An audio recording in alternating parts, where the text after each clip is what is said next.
नमस्कार। इस वक्त चितबड़ा गांव के चेयरमैन अमरजीत सिंह जी हमारे साथ हैं। लोकसभा चुनाव का दौर है, फील्ड में हैं।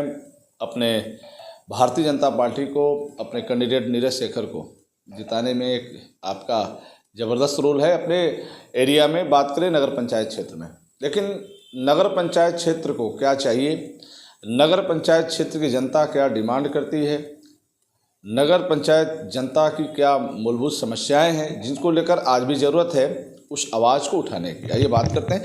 एक चर्चा आती है कि नगर पंचायत क्षेत्र में जो आपका रेलवे क्रॉसिंग है, जो फाटक गिरता है, ट्रेनों का आना जाना शुरू होता है तो काफ़ी लंबा लोगों को जाम में फंसना पड़ता है, क्योंकि ये कहते हैं कि लाइन इस पार और लाइन उस पार आबादी ज़्यादा है।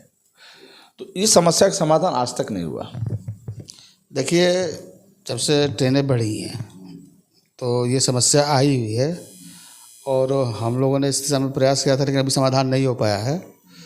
तो आने वाले चुनाव जब बीत जाएंगे, अभी तो भाई मुख्य लक्ष्य है चुनाव, माननीय नीरज शेखर जी को विजयी बनाना, ये हम लोगों का पहला लक्ष्य है।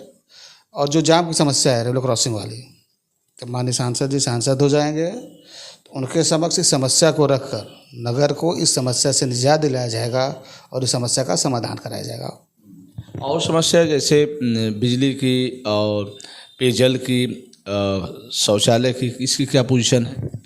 बिजली का काम तो माननीय पूर्व सांसद बीरेंद्र सिंह मसीह ने जो हमारे चुनाव में कहा था उसके हिसाब से काम चल रहा है। यहाँ पे बिजली की समस्या अब चितबड़ा गाँव में कोई समस्या नहीं रही है।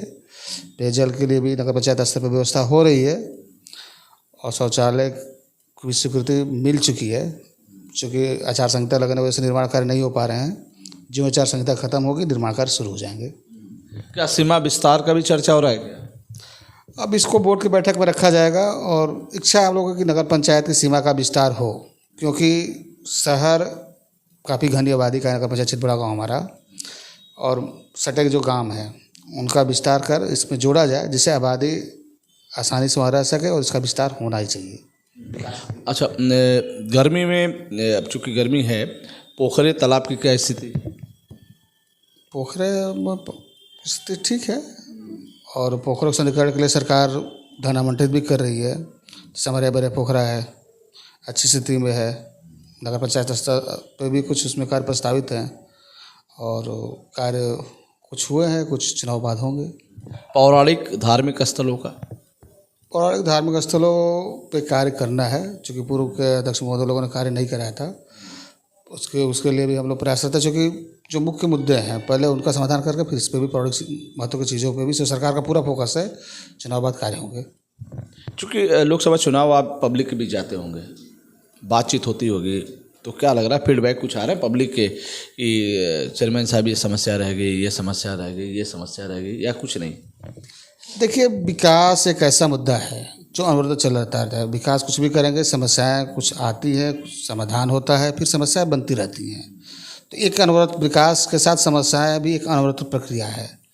लेकिन माननीय मुख्यमंत्री योगी आदित्यनाथ एवं माननीय प्रधानमंत्री नरेंद्र मोदी जी के नेतृत्व में जो विकास हुए हैं और मूलभूत समस्याओं को उन्होंने ध्यान में रखा, चाहे उज्ज्वला योजना रहा, चाहे और भी चीज़ें, तमाम चीज़ें, बिजली की चीज़ें हों, या हर मुद्दे में मतलब उन्होंने, अच्छा गरीबों के लिए राशन हो, आयुष्मान हुआ, कौशल छात्रों के लिए कौशल विकास हुआ, तो सबको लेकर जो चलने की व्यवस्था माननीय प्रधानमंत्री जी की जो सोच है और हर तबके के लिए, सबके लिए कुछ ना कुछ उन्होंने दिया है। और एक तरह से इन सारी चीज़ों की वजह से जनता में आज इन सारी चीज़ों का असर है और लोकसभा चुनाव माननीय प्रधानमंत्री नरेंद्र मोदी जी के लिए तीसरी बार प्रधानमंत्री बनाए जाने के लिए एक अहम कड़ी का हिस्सा है और यहाँ उसका असर दिख रहा है। जनता माननीय प्रधानमंत्री जी के साथ है, भारतीय जनता पार्टी के साथ है, माननीय नीरज शेखर जी के साथ है और हम लोग के नेता उपेंद्र तिवारी जी के साथ है। अच्छा, ये हॉस्पिटल बड़ी समस्या है क्या? आज भी लोग यहाँ बाहर जाते हैं क्या इलाज कराने के लिए, ऐसा कुछ है? देखिए, चिकित्सा पे समस्या तो है। इससे अगर सही तरीके से कहें तो हम कहना उचित तो मेडिकल कॉलेज माननीय मुख्यमंत्री जी ने कहा था, घोषणा में भी है, अब कतिपय कारणों से वो नहीं बन पाया, लेकिन मेडिकल कॉलेज बलिया में बनना चाहिए। माननीय मुख्यमंत्री जी की घोषणा है और हमें पूरा विश्वास है कि आज नहीं कल ये जरूर होगा, चुनाव बाद जरूर होगा, बलिया में मेडिकल कॉलेज बनेगा और चिकित्सा की जो समस्या है वो दूर होगी। उत्तर प्रदेश का बात करें फेफना विधानसभा क्षेत्र का स्थित बड़ा गांव नगर पंचायत राजनीतिक सुर्खियों में इसलिए रहता है कि सारी विकास के जो पहिया हैं, विकास का जो माहौल है वो कहीं न कहीं इस विधानसभा से सट के जा रहा है। चाहे ग्रीनफील्ड एक्सप्रेसवे की बात करें या बात करें प्रधानमंत्री नरेंद्र मोदी के संसदीय क्षेत्र बनारस की, तो लोग इसी रास्ते हुए गाजीपुर जाते हैं, बक्सर भी इसी रास्ते से जाते हैं। तो जो चितबड़ा गांव और चितबड़ा गांव मोड़ इसलिए मायने रखता है कि एक दूसरे संसदीय क्षेत्र से जुड़ा है, चाहे गाजीपुर की बात करें या फिर बनारस की बात करें। तो क्या आपकी नज़र में जैसा चितबड़ा गांव डेवलपमेंट होना चाहिए वो हुआ या आगे कुछ योजना है? देखिए, चितबड़ा गांव का जितना विकास होना चाहिए, जो इसका ऐतिहासिक पौराणिक महत्व है, उसके हिसाब से इसका विकास नहीं हुआ है, ये सही है। लेकिन भारतीय जनता पार्टी की सरकार में, चाहे आपने बताया ग्रीनफील्ड एक्सप्रेसवे हुआ, चाहे तमाम चीज़ें जो चितबड़ा गांव के आसपास से होकर निकल रही हैं, तो एक जो विकास का गाथा है वो धीरे धीरे लिखा जाना शुरू हुआ है और इस सरकार में उसका पटाक्षेप होगा और चितबड़ा गांव का पूर्ण रूप से जो उचित विकास था, आर्थिक, सामाजिक, राजनीतिक, हर क्षेत्र में जो विकास होना चाहिए वो होगा और अवश्य होगा। मेरा एक सवाल इसलिए मैं आपसे कर रहा हूँ क्योंकि आप भारतीय जनता पार्टी के नेता भी हैं और चेयरमैन भी हैं। विपक्ष ये कहता है कि 2 बार यहाँ विधायक रहे, 1 बार मंत्री भी रहे उपेंद्र तिवारी, मौजूदा सांसद बीरेंद्र सिंह मस्त रहे।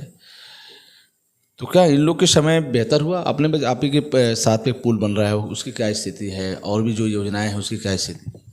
जैसे पूर्व मंत्री और माननीय सांसद जी ने 17 और 23 करोड़ की लागत से पुल बना है, करीब करीब पूरा हो चुका है, केवल अप्रोच बनाने का कार्य बाकी है। जो बहुत पुरानी मांग थी वो पूरी हो चुकी है। उसके होने से जैसे चितबड़ा गांव और रसड़ा है, जो हम फेफना घूम के जाते हैं, वो कनेक्टिविटी ख़त्म हो जाएगी, बीच का मार्ग, उससे व्यापारिक फ़ायदे भी लोग आएंगे जाएंगे और 20 गाँवों को, जो बीच के गाँव होते हैं, सारे गाँव को फ़ायदा होगा। जो बाढ़ के समय ये गाँव पूरी तरह से कट जाते थे चितबड़ा गाँव से, ये पूरी तरह से जुड़ जाएंगे। तो इसका व्यवसायिक व्यापारिक फ़ायदा यहाँ व्यापारी वर्ग को मिलेगा और आने वाले समय में ये पुल 5 से 6 महीने में चालू हो जाएगा।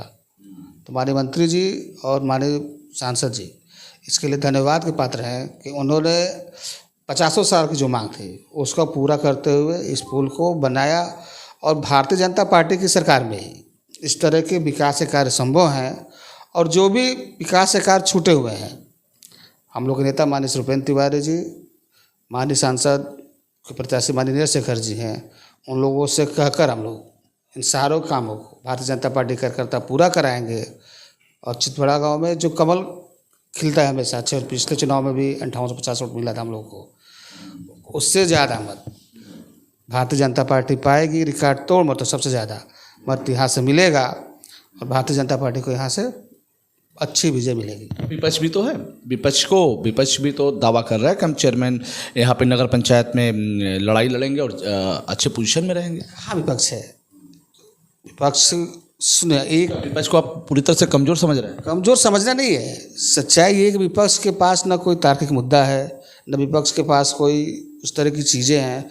केवल अफवाह फैलाकर, गुमराह करके लोगों को दिग्भ्रमित करने का काम कर रहे हैं। लेकिन जनता भी जाग चुकी है, जनता समझ रही है चीज़ों को, इसलिए यहाँ विपक्ष विहीन है एक तरह से कहा जाए। चितबड़ा गांव में भारतीय जनता पार्टी का कमल भारी मदद से खिलेगा और ऐतिहासिक वोट नगर पंचायत चितबड़ा गांव माननीय नीरज शेखर जी को देगा। विकास से पीछे चितबड़ा गांव नगर पंचायत है। एक बात आ रही थी कि अगर हम ये चितबड़ा गांव मोड़ से ले चलें अंडरपास, जो बाज़ार से लोग जा रहे हैं, जो जाम लग रहे हैं, क्या चितबड़ा गांव मोड़ से भी कोई वैकल्पिक व्यवस्था, मतलब कुछ ऐसी हो सकता है क्या कि रेलवे वहां अगर इस तरह पे काम करे तो अंडरपास बनने से ये समस्या समाधान हो सकता है? देखिए, 2 चीज़ें हैं। एक तो जमरा महाविद्यालय के पास अंडरपास की मांग है, अगर वो हो जाता है तो हम चितबड़ा गांव मोड़ से बाहर होते हुए ऐसे ही रोड बना हुआ है, माननीय उपेंद्र तिवारी जी ने 56 लाख की लागत से सड़क बनवाई हुई है। चितेश्वरनाथ मंदिर होते हुए आप बाहर चितबड़ा गांव के बाहर आप निकल सकते हैं। एक प्रस्तावित मार्ग हो सकता है। अगर वो नहीं होता है तो एक अंडर पुल अस्थायी तौर पर, मतलब काम चलाऊ व्यवस्था के तहत मानपुर में बना हुआ है और बीच में थोड़ी सी जगह अगर उसको हम लोग जोड़ देते हैं तो भी एक अस्थायी संपर्क मार्ग बाहर हो सकता है। लेकिन अस्थायी मार्ग जो होगा, समाधान इसका चंबरा महाविद्यालय के पास अगर अंडरपास बन जाता है, उसके लिए माननीय सांसद महोदय से हम लोग का प्रयास करेंगे। सरकार है, अवश्य होगा, तो उससे स्थायी समाधान होगा। कैंडिडेट चूँकि नीरज शेखर भारतीय जनता पार्टी से पहली बार मैदान में हैं, ठीक है, राज्यसभा रहे हैं, भारतीय जनता पार्टी ने चेहरा बदल दिया है, तो मौजूदा सांसद बीरेंद्र सिंह मस्त हैं, नीरज शेखर, तो क्या पब्लिक में मोदी लहर है या फिर आपकी नज़र में कि प्रत्याशी के लिए पूरा ताकत झोंकी जा रही है? देखिए, भारतीय जनता पार्टी के कार्यकर्ताओं में नेता कमल का फूल ही होता है, और पार्टी जिसे भी टिकट देती है, जैसे हमारे माननीय सांसद बीरेंद्र सिंह मस्त जी थे, 2019 में पार्टी ने उन्हें टिकट दिया। कार्यकर्ताओं ने पूरी जी जान लगाकर उन्हें 2019 में अपना सांसद बनाया। पार्टी ने फिर निर्णय लिया, माननीय नीरज शेखर जी को यहाँ से पार्टी ने प्रत्याशी बनाया, और कार्यकर्ता पूरी तरह से लगे हुए हैं, और बलिया में माननीय नीरज शेखर जी को ऐतिहासिक मतों से विजयी बनाएंगे, और कमल का फूल जो लगातार 2014, 19 और 24 में भी खिलेगा, और माननीय नीरज शेखर जी ऐतिहासिक मतों से जीतकर, जो मोदी जी का नारा है 400 पार, उसमें एक सीट बलिया की भी रहेगी, और बलिया का जो विकास शुरू हुआ है माननीय सांसद बीरेंद्र सिंह मस्त जी, फेफना का उपेंद्र तिवारी जी ने शुरू किया है, उस कड़ी को आगे बढ़ाते हुए नीरज शेखर जी भी उस कड़ी को आगे बढ़ाएंगे और बलिया के विकास को एक नई गति देने का प्रयास करेंगे। तो बात हो रही थी अमरजीत सिंह जी से, जो चितबड़ा गांव नगर पंचायत के अध्यक्ष हैं। इनका दावा है कि चितबड़ा गांव नगर पंचायत में कमल खिलेगा, फिर यहाँ से सांसद नीरज शेखर जीतकर सदन में पहुँचेंगे। फिर हम आपसे जुड़ेंगे, तब तक इतना ही। जुड़े रहें हमसे बलिया आजकल से। मैं रोशन जायसवाल, नमस्कार।